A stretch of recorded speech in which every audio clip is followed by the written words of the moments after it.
17장은 아론의 쌍난 지팡이, 그 유명한 아론의 쌍난 지팡이에 대한 얘기를 다루고 있습니다. 5절에 보면 내가 택한 자의 지팡이에는 싹이 나리니 이것으로 이스라엘 자손이 너희에게 대하여 원망하는 말을 내 앞에서 그치게 하리라 라고 그렇게 말하고 있습니다. 이스라엘 각 지파별로 지휘관 한 사람을 택하고 각각 지팡이 하나씩을 만들어 오고 그것의 이름을 적어서 가지고 오게 했습니다. 레위 지파에서는 당연히 아론의 이름을 지팡이에 적었습니다. 그리고 그 지팡이를 지성소 안에 증거궤 앞에다 모세가 갖다 놓았습니다. 그리고 다음날 가봤더니 아론의 지팡이에 순이 나고 꽃이 피고 살구 열매가 맺게 되었던 겁니다. 바로 그것을 가지고 또 다 모든 사람 앞에 가지고 나와서 돌려주고 아론의 쌍난 지팡이는 하나님의 명령을 따라 법궤에 보관하게 됩니다.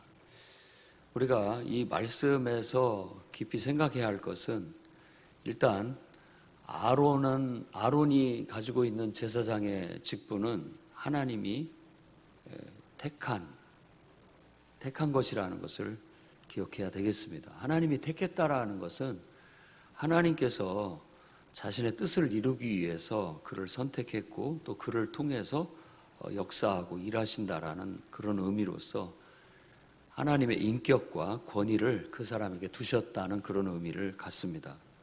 그렇기 때문에 오늘 말씀처럼 원망하는 말을 함부로 해서는 안 됩니다. 불평하거나 원망하는 것은 곧 하나님의 인격과 그분의 권위를 손상시키는 것이라고 할 수 있기 때문입니다.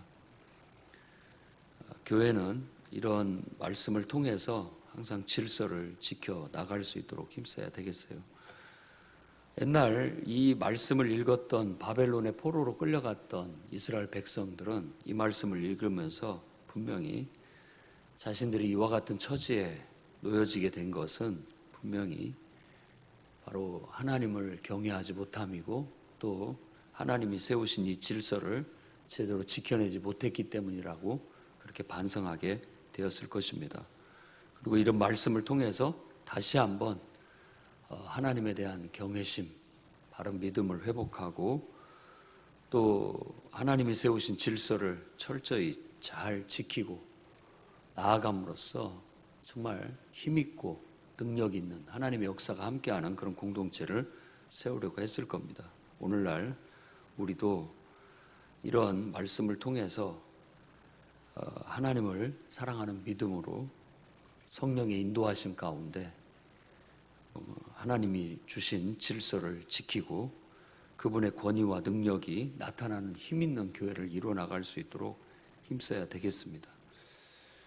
하나님은 이 17장, 16장을 통해서 바로 하나님이 세우신 질서인 아론의 권위에 대한 정당성을 보여주고 있습니다.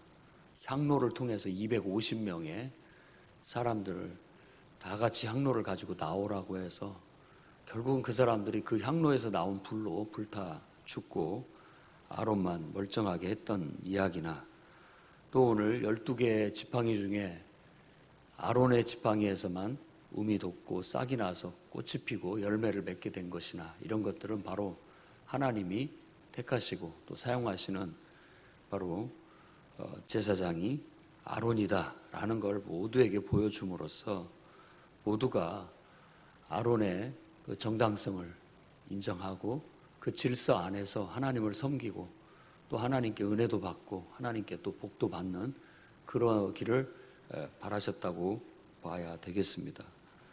그러니 우리가 하나님을 섬기는 그 경외심을 바탕으로 해서 교회 안에 세워진 질서, 존중할 걸 마땅히 존중하고 귀하게 여길 걸 마땅히 귀하게 여기고 지킬 걸 지켜서 여러분들이 하나님의 은혜를 받는 또 하나님의 축복을 받는 그런 틀을 깨지 않기를 바랍니다. 우리가 그것들을 소중히 하는 것은 그 사람들을 위한 것이 아니라 바로 나 자신을 위한 거고 나 자신에게 복을 받을 수 있는 그릇을 준비하는 것임을 잊어서는 안 되겠습니다.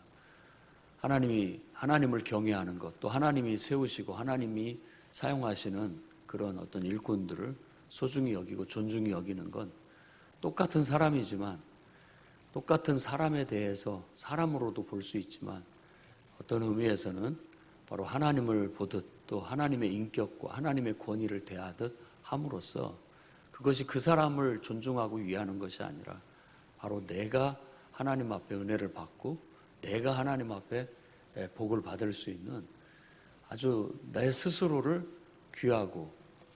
귀하게 여기는 그런 행위이고 하나님의 축복을 받는 그릇을 준비하는 행위라는 걸 잊지 마시고 앞으로 신앙생활 해나가는 데 있어서도 여러분들이 하나님 앞에 충성됨 그리고 또 순종함 그리고 하나님 앞에 경외하며 귀하게 여기고 섬겨나가는 그런 복된 삶을 이어나가심으로 여러분의 삶에 하나님의 은혜가 넘치기를 바랍니다.